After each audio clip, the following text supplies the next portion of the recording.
Welcome. A self-order kiosk is an excellent tool for making food and drink orders faster and more accurate. In this video, we will explore kiosk feature in Odoo 19 point of sale. To start, go to Point of Sale app, click Configuration and open Settings. Under Point of Sale section, select Kiosk. There are several critical configurations required before you run the self-order kiosk. The takeout, delivery, members option allow you to establish presets, enabling the system to automatically adjust taxes and pricing. Within the mobile self-order and kiosk section, you can define your primary ordering mode and manage the core functional settings of the kiosk interface. Finally, under kiosk activation, you have the flexibility to specify the self-ordering type, determine the service location, select integrated payment method, and personalize the screen visual layout.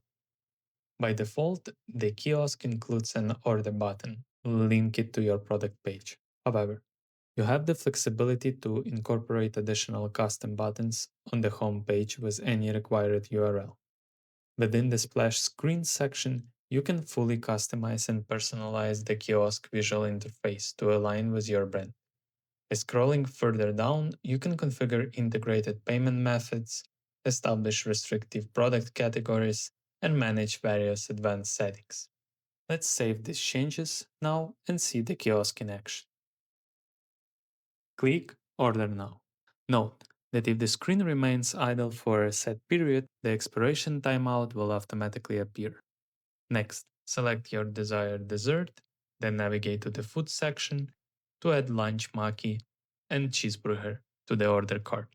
Since the burger includes a combo option, we will select sweet potato fries and a beverage. Now that selection is completed, click Checkout, perform a final review of the items, and select Order to finalize the transaction.